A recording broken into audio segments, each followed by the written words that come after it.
Hello SPS Astrology lovers, this is Shankar Pratap Singh and you are watching SPS Astrology। और आज मैं gentleman बन के आ गया हूं आप लोग के सामने आपकी एस्ट्रोलॉजी को लेके। आज मैं आपको बताने वाला हूं कि आपके बर्थ चार्ट में ऐसा कौन सा योग बनता है कि जहां पर इनकम को कमाने के लिए बहुत मेहनत करनी पड़ती है, यानी ऐसा योग जो अचानक से इनकम को कमाने नहीं देता। जब भी आप पैसा कमाने की कोशिश करते हैं, जब भी आप अर्निंग करने की कोशिश करते हैं, तो उसके लिए आपको बहुत ज्यादा मेहनत करनी पड़ती है, बहुत स्ट्रगल करना पड़ता है। जैसे एक रिक्शा वाला काम करता है, दिन रात रिक्शा चलाता है, उसके बाद जो भी उसको थोड़ा बहुत मिलता है उसी से गुजर बसर चलती है। तो ऐसा कौन सा योग आपके बर्थ चार्ट में बनता है? अगर हम इनकम की बात कर रहे हैं तो उसके लिए हमें आपके बर्थ चार्ट के 11th हाउस को देखना चाहिए। चलित चार्ट, मून चार्ट और लगन चार्ट, तीनों चार्ट में आपको यह योग देखना चाहिए। तीनों चार्ट में से किसी भी अगर एक चार्ट में ऐसा योग बनता है तो इसका मतलब यह हुआ कि आपको अपनी इनकम के लिए हो सकता है कि बहुत मेहनत करनी पड़ती हो।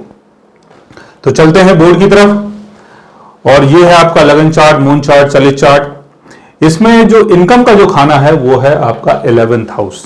11th हाउस यानी इनकम, बिकॉज 10th हाउस आपका कैरियर, आपका कर्म के द्वारा, कैरियर के द्वारा जो अर्निंग होती है वो है आपका 11th हाउस। सेकेंड हाउस यानी आपकी सेविंग्स, जो आप अर्न करते हैं और उसको जब आप अपने बैंक में जमा कर देते हैं तो वो आपका सेकेंड हाउस है। तो 11th हाउस का संबंध अर्निंग से है। 11th हाउस में अगर राहु की या सैटर्न की प्लेसमेंट होती है, राहु की या सैटर्न की, सैटर्न अगर 11th हाउस में बैठेगा तो 35 की एज तक आपको बहुत स्ट्रगल करना पड़ेगा और उसके बाद जाके आपकी जो इनकम है वो स्टार्ट होगी। और ऐसी स्टार्ट नहीं होगी कि आसमान फटेगा और पैसा गिरेगा। उसके लिए आपको रेगुलर काम करना पड़ेगा, आपको उसके लिए कंसिस्टेंसी रखनी पड़ेगी, आपको उसके लिए टाइम फ्रेम के अंदर आके काम करना पड़ेगा। बहुत पंक्चुअल जब आप बनेंगे तभी आप 11th हाउस के थ्रू गेन कर पाएंगे। लेकिन 35 की एज के बाद, 35 से पहले आपको बहुत स्ट्रगल करना पड़ सकता है। राहु की प्लेसमेंट अगर होती है 11th हाउस में तो राहु मांगे मोर, जैसे मैं बार बार बोलता हूं कि भैया राहु को और चाहिए और चाहिए और चाहिए, तो राहु कभी भी सेटिस्फाइड नहीं होता जहां भी राहु बैठता है। लेकिन 42 की एज के बाद राहु का जो हंगर है वो थोड़ा कंट्रोल हो जाता है। राहु को समझ में आता है कि जो मेरी उड़ान है वो कितनी है, मुझे कितना उड़ना है, मुझे क्या सही करना है, मुझे क्या सही नहीं करना है, मुझे कहां शॉर्टकट लेके चलना है और कहां मुझे शॉर्टकट लेके नहीं चलना है। ये राहु को पता चल जाता है आफ्टर द एज ऑफ 42।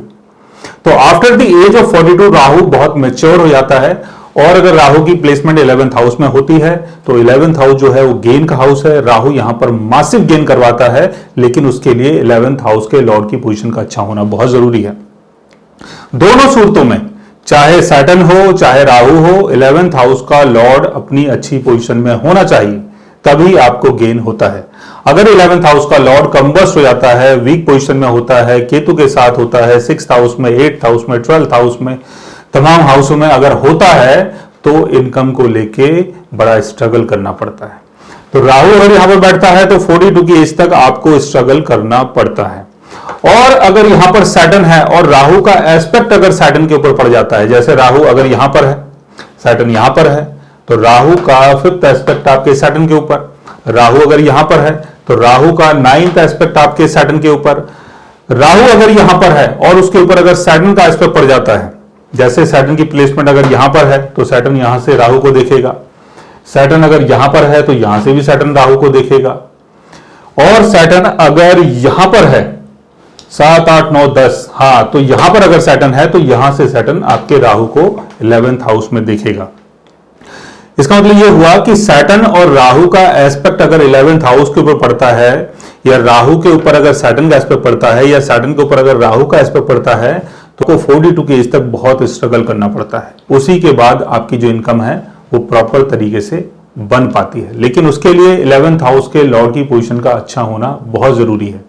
और 11th हाउस के लॉर्ड के ऊपर अगर जुपिटर का एस्पेक्ट पड़ जाता है तो इनकम को लेके आप बहुत लकी रहते हैं, लेकिन फिर भी सैटर्न के कारण आपको थोड़ा बहुत स्ट्रगल करना पड़ सकता है अगर सैटर्न 11th हाउस के लॉर्ड के साथ प्लेस्ड हो या 11th हाउस के लॉर्ड के ऊपर सैटर्न का एस्पेक्ट पड़ जाए और राहु का एस्पेक्ट पड़ जाए। सो गाइस, आज मैंने आपको बताया एक ऐसे योग के बारे में जिसमें आपको पैसे को लेके, अर्निंग को लेके बहुत कड़ी मेहनत करनी पड़ती है। अगर आप भी जानना चाहते हैं किसी ऐसे योग के बारे में या अपने बर्थ के बारे में, तो उसके लिए आप हमारे चैनल को सब्सक्राइब कर सकते हैं।